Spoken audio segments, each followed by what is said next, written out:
left to die in the burning desert. The twin suns of planet Zyre burned bright in the sky. The air shimmered with heat. The sand stretched endlessly in all directions, hot, dry, and deadly. No trees, no water, no life. And in the middle of this desert, one girl lay alone. Her name was Arya. She was young, with silver skin and glowing violet eyes, but now her face was covered in dust, her lips cracked, and her legs wouldn't move. She was paralyzed from the waist down. She had been left there on purpose. A sleek skyship had dropped her off just hours ago. The ship had hovered low. Its doors had opened with a hiss, and from inside her own father had looked at her with cold eyes. The alien Baron, ruler of the Sand Territories. Her father. "You are a shame to my blood," he had said in a hard voice. "You cannot walk. You cannot rule. You will only bring weakness to our line." She had begged him. "Please, father. I can still learn. I can still be useful." But he threw down a single flask of water, then turned his back. The ship rose into the sky and disappeared. Now she lay there, barely breathing, the sun roasting her skin. Time passed slowly. A scorpion-like creature crawled across the sand near her face. She didn't even flinch. She had no strength left. Her arms were weak, her body trembled, her throat burned. "Is this how I die?" she thought. Alone, unloved, forgotten. But somewhere far away, in a rusty desert crawler, a human man was driving through the dunes. His name was Jonas, a repairman, traveler, and sometimes a treasure hunter. He wasn't looking for people. He was scanning for old ship parts, or buried deck, but then his scanner beeped. Lifeform detected, status weak, fading, approx. 0.5 kilometers. Jonas frowned. What the hell is someone doing out here? He adjusted his direction and sped across the dunes. Dust flew behind him like a trail of smoke. 10 minutes later, he stopped the crawler and stepped out. He wore goggles, a scarf around his face, and a cooling suit. The desert heat was brutal, but what he saw made his breath catch in his throat. A girl, half buried in the sand. Not human, alien. Her skin was glowing faintly, her hands twitching weakly. Jonas rushed to her side. Hey, can you hear me?" Her eyes fluttered open. She tried to speak, but no sound came out. He gently lifted her head and opened his water flask. "Here, drink." She sipped, coughed, then drank again. Easy, she whispered one word. "Why? Help? Me?" Jonas looked at her with soft eyes. "Because someone has to." He glanced around. No sign of a crash, no supplies, just one empty flask lying beside her. It had the royal crest of the Baron. Jonas knew that symbol. "So they just left you here, like trash." She turned her face away in shame. "I'm broken," she said. "I can't walk. I'm no use to them." Jonas stood up straight and looked at the sky. "Well then, they're fools. Because I don't see trash, I see someone still breathing, still fighting." He picked her up carefully and carried her to his crawler. As he laid her in the back seat, she looked at him again. "You're human," he chuckled. "Yeah, that's what they tell me." She smiled faintly. For the first time in a long time. As the crawler sped away into the horizon, the twin suns slowly dipped lower. Behind them, the desert winds began to rise. And far above, in the barren skyship, a camera drone watched everything silently and sent the footage back to the throne. Someone had picked her up. Someone had saved his daughter. But the Baron did not look pleased. He gave her water. Then hope. The desert wind howled outside, but inside Jonas's crawler everything was quiet. Arya lay still on the cushioned bed in the back. Her body shook with weakness, but her mind was awake now. Every sound, the hum of the engine, the rattle of sand against the windows, felt sharp and real. Alive. It had been a long time since she felt alive. Jonas sat in the driver's seat, one hand on the wheel, the other tapping a small control pad. He was scanning for shelter. The twin suns were about to set, and desert nights were colder than the grave. Arya whispered, Why didn't you leave me? Jonas glanced back. Because you're not meant to die like that. She stared at him. You don't even know who I am. Jonas smiled. Doesn't matter, I know what I saw. A girl fighting to breathe, holding on when even the sand tried to bury her. Arya turned her eyes away. I don't matter. I'm broken. Jonas was quiet for a moment. Then he said, You're wrong. The body can break, but the mind, that's something else. He didn't know she was the Baron's daughter. He didn't care about bloodlines or royal names. He just saw a girl who hadn't given up. That was enough. Later that night, the crawler pulled into a hidden cave. Jonas opened a sealed metal gate and drove inside. This place wasn't much. A small shelter built into stone. But it had power, light, and warmth. He carried Arya in his arms and placed her gently on a soft mat near the fire heater. As the fire crackled, he handed her a warm, nutrient drink. It's not tasty, he warned, but it'll keep you going. She drank slowly, then leaned back. Why are you being so kind to me? Jonas chuckled. Kind? I've just saved your life, fed you, gave you a bed. I think I'm practically a hero. That made her laugh, just a little. It was soft, almost too quiet to hear. But it was real. After a while, Jonas sat beside her with a small toolkit. He pulled out metal parts, wires, and a half-finished device. What's that? Arya asked. He smiled. A mobility frame. It's something I've been working on for scavengers who lose limbs in mining accidents. Her eyes lit up. Like an exosuit? Not fancy, but strong enough to help someone walk again. He paused. Might even help you if your spine isn't completely severed. Arya looked down at her legs. She hadn't felt them in months. Her healers had said there was no hope. Her father didn't even try after that. I'm not worth the work, she whispered. Jonas looked straight at her. Let me decide that. He handed her a small tool. Hold this. Help me. I'll guide your hands. Arya hesitated. Then took it. Her fingers were weak, but steady. She followed Jonas's instructions, fitting a wire, tightening a bolt. A piece of the frame took shape between them.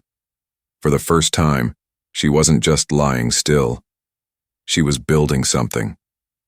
Midnight came and the desert winds outside turned into a storm, but inside warmth filled the cave, not just from the fire but from something else. Trust. Jonas looked at her as she leaned back in exhaustion. You've got a smart brain. That's rare out here, she smiled. I had tutors. Royal ones.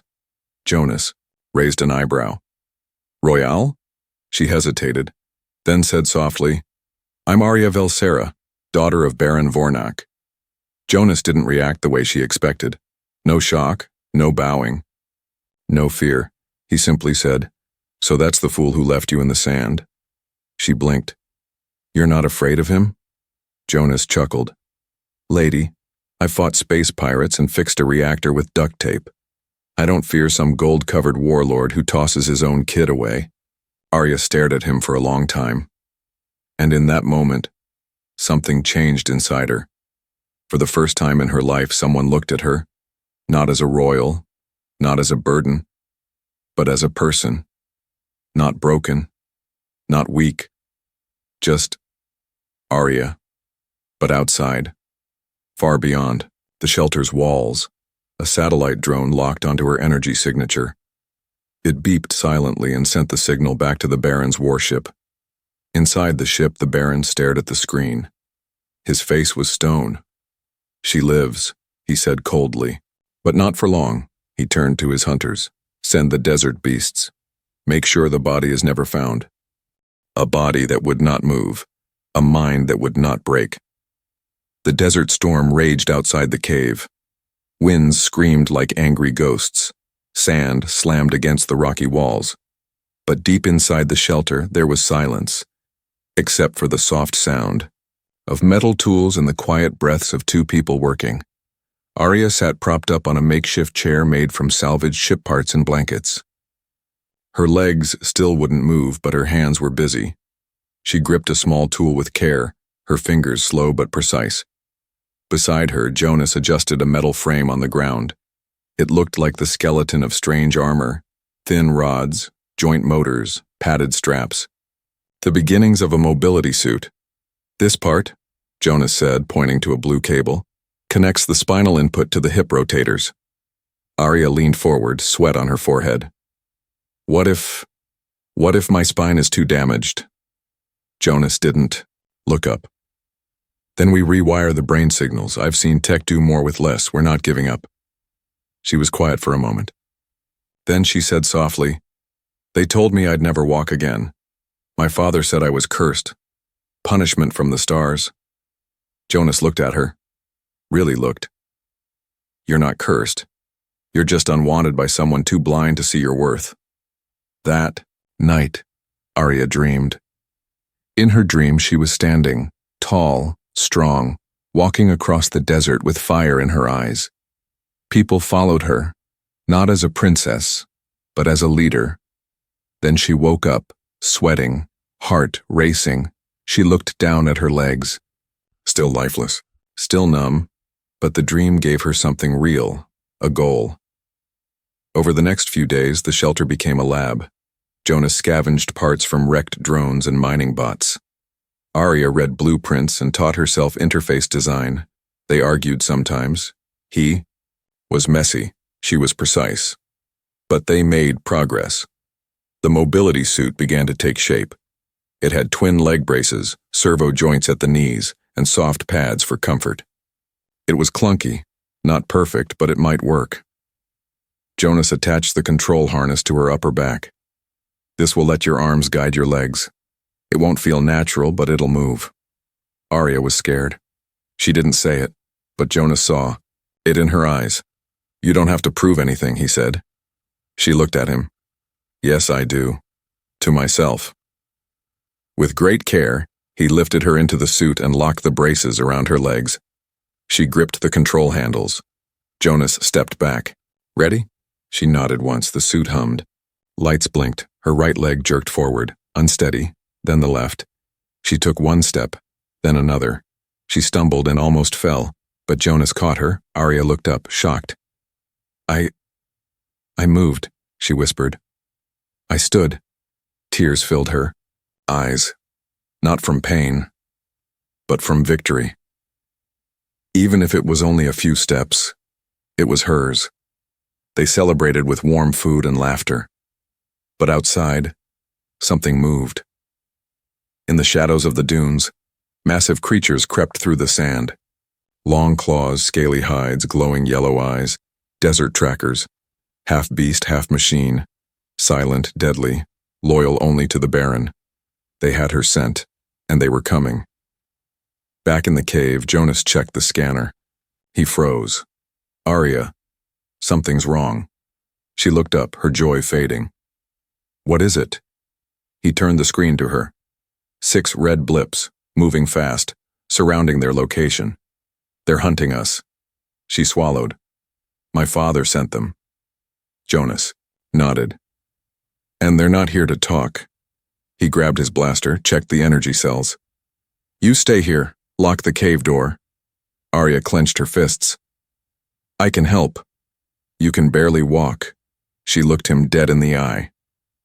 "But I can fight," Jonas paused, then gave a short nod. "Then we fight together." Outside, the beasts roared, deep guttural sounds that echoed through the rocks. Inside, Arya slid her arms into the upgraded control ports. She locked in her balance harness. The suit powered up. Jonas looked at her, surprised. "You upgraded?" "It," she smirked. "While you were sleeping." He grinned. "Now that's royalty I can respect." As the cave door opened with a hiss, hot wind blasted in. The beasts were already waiting. 6 monsters, claws raised, fangs bared. Jonas took aim. Arya stood beside him, legs shaking, breath fast, but her eyes filled with fire. The girl who once lay in the sand was now a warrior standing in the storm. They sent monsters to kill her. The wind outside howled louder now, carrying the scent of blood and sand. The 6 beasts moved like shadows, low to the ground, fast, their glowing yellow eyes locked on the cave's opening. They were trackers, created by the Baron himself. Each one was part machine, part animal, and built for one thing: to kill without mercy. Jonas and Arya stood at the mouth of the shelter. Jonas held a plasma blaster, feet firm in the sand. Arya stood taller than she ever had before, her legs inside the suit she helped build, trembling but standing. Sparks ran along the joints as the suit synced with her arm controls. "I'll take the left," Jonas said. "I'll take all the—" "Right," Arya replied, her voice steady but cold. The first tracker charged. It leaped from a dune. Claws stretched out, teeth wide. Jonas fired first, a bolt of blue energy striking the creature in the chest. It screeched but didn't fall. Behind it, two more came running. Arya's body moved, slow, jerky, but forward. Her legs obeyed. "Now!" Jonas shouted. Arya activated the booster on her left knee. The sudden burst of power threw her forward, into the side of a charging beast. She crashed into it, metal against bone. The suit's arms locked onto the creature's neck. It snarled, shaking her violently, but she held on. With a yell, she slammed her forehead into the beast's face. The creature screamed, then dropped, dead. Jonas turned to look at her. She stood over the body, panting. "Remind me never to make you angry," he said. But there was no time to breathe. Another tracker circled from behind, jaws wide. Jonas barely turned in time to block it with his shoulder. He hit the sand hard, gun flying from his hands. The creature raised its claw, but then paused. Arya had fired her wrist laser straight into its eye. Jonas coughed, blinking up at her. "Thanks." She reached down and helped pull him up. "I don't leave people behind," she said. 3 more trackers remained. They were smarter now. Circling. Waiting. Arya adjusted a dial on her chest plate. "What are you doing?" Jonas asked. She didn't answer. She stepped forward into the open. One of the beasts roared and charged her head on. At the last second, she jumped. The suit's jump boosters activated just in time. She soared into the air, came down with a spinning kick, and slammed her heel into the beast's skull. It didn't get up. The other 2 hesitated. Jonas grabbed his blaster and shouted, "Now we finish this." He fired, hitting one beast in the leg. Arya, moving with new confidence, dashed forward. Her suit no longer jerked. It flowed. She ducked under a claw swipe and drove her fist, boosted by the suit's energy core, into the tracker's stomach. It exploded in a burst of sparks and smoke. The last tracker turned to run, but Arya wouldn't let it escape. Her eyes narrowed. She leaned forward and launched the shoulder cannon. One shot, direct hit. The final beast fell, twitching in the sand. Silence returned. The wind still blew, but now it carried the smell of burning metal and blood. Arya stood among the bodies of the monsters sent to kill her. Jonas walked up beside her, wiping sweat from his brow. "You all right?" Arya nodded slowly. "I've never felt more alive," she whispered. She turned her head toward the sky. Her voice was quiet, but cold. "Tell my father, I'm not dead. I'm coming home." Far above, in the control room of the Baron's ship, a red warning flashed. "All trackers, offline target alive." The Baron crushed a wine glass in his hand, violet blood dripping from his palm. "She dares defy me," he growled. "That worthless cripple." But deep down, something else stirred in his chest. Fear. Back on the desert floor, Arya and Jonas gathered supplies, dragged the broken beast cores to the side, and powered up the crawler again.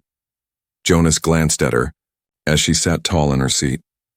"You really planning to go back there?" Arya looked ahead. "No, not as a daughter, but as a storm." Her rage shook the desert. The morning sun rose over the desert, but it no longer looked the same. The sand was black in places, scorched where the trackers had died. The wind was quiet now, as if the desert itself watched in silence, unsure of what had just awakened. Arya stood at the top of a dune, her mobility suit battered but still humming with power. Her silver hair blew in the breeze. The fire in her eyes had only grown stronger. Below her, Jonas worked on the crawler, checking fuel levels and repairing the shield panels. He looked up at her. "You didn't sleep." "I couldn't," Arya replied, voice sharp. "Not while he still breathes." Jonas didn't ask who. He knew. The Baron. Her father. Her enemy now. The two rode across the sands in silence. Arya wasn't the same girl he had found dying in the dirt. That girl had been quiet, lost, waiting to be saved. This Arya didn't wait. This Arya moved like a storm. They stopped at a desert outpost, an old scrapyard town where traders and smugglers passed through. The people stared when Arya entered, a limping girl in a strange suit, a human man behind her, and the smell of danger around them. Inside the metal bar, Jonas spoke with a contact. Arya looked around and froze. At one table, two bounty hunters laughed loudly. On their belts hung metal tags, shaped like fangs. The same mark the trackers had. They were servants of the Baron. Arya walked straight to their table. The bounty hunters looked up. One of them smirked.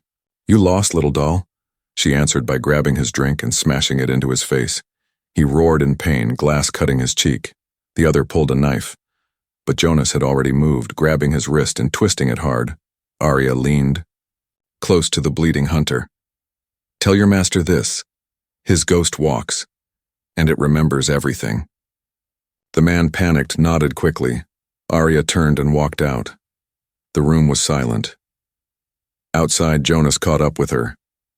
"You just picked a fight with every tracker and mercenary in this sector." "Good," Arya said. Jonas looked at her. Really, looked. "What are you planning?" "I'm going to raise the desert."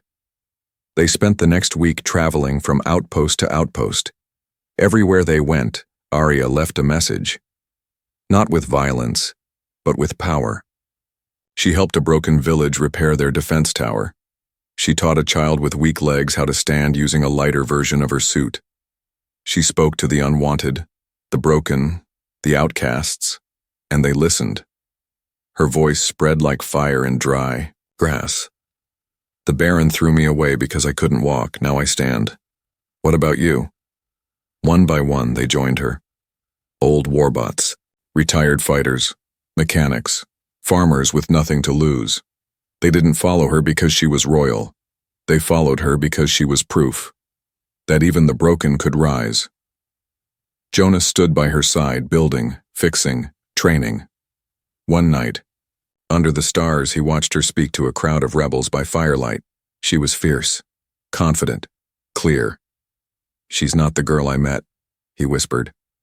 An old woman beside him smiled. "No, she's something more now." Far away in the Baron's crystal fortress, his spies whispered the truth. "She's building an army. She walks. She fights. She wins hearts." The Baron slammed his fist on the throne. "Then I'll burn the desert. I'll erase her name from the stars." But even he knew. He had already lost control. Back in the dunes, Arya climbed onto a high ridge. Behind her stood hundreds, scrappy, mixed, rough, but united. Before her lay the path to the Baron's stronghold. She raised her hand. The wind howled once more, but this time it wasn't lonely. It answered her. They wanted her back, but she refused. The air was still before sunrise. Arya stood alone at the edge of the ridge, her eyes fixed on the distant horizon. The wind whispered through her hair, carrying the weight of something she couldn't quite name. Behind her, tents and fire pits glowed softly. Her people, broken, exiled, forgotten, were resting before the march. But Arya didn't sleep. She was waiting. Jonas walked up beside her, holding a hot drink in a metal cup. He handed it to her without a word. She took it. "He knows we're coming." Jonas nodded. "He knows. And he's afraid." Arya looked down. He should be. At mid-morning, a sleek silver ship appeared in the sky. It cast a shadow over the camp and then lowered slowly, hissing steam as it landed. Her people reached for weapons, but Arya raised a hand. "Let them come," she said. The ship's ramp opened. 3 figures stepped out, royal envoys in shining robes, and behind them, walking slowly in full armor, came Baron Vornak. He had not aged. His face still looked like stone, hard, flawless, cold, but his eyes flickered when he saw her standing tall. Arya didn't bow. She didn't even blink. "You walk," the Baron said. "I see the rumors were true." "I stand," Arya answered, "because I chose to." The Baron glanced around at the ragged army behind her. These are your people now?" "They are more than I ever had under you." He raised his hand, signaling peace. "Arya, you've proven your strength. Come home, sit at my right, and let me give you the life you were born for." The camp went silent. Jonas whispered, "He's lying." Arya nodded once. "I know." She stepped forward, just enough for all to hear her voice clearly. "You left me to die in the sand. You called me useless. A curse. I begged for love, and you gave me a death sentence." The Baron said nothing. She continued, louder now. "Now, you see an army. Now you want me back, but I'm not your daughter anymore. I am my own creation." The wind picked up as if it too rejected the Baron's offer. The crowd behind her cheered softly, then louder.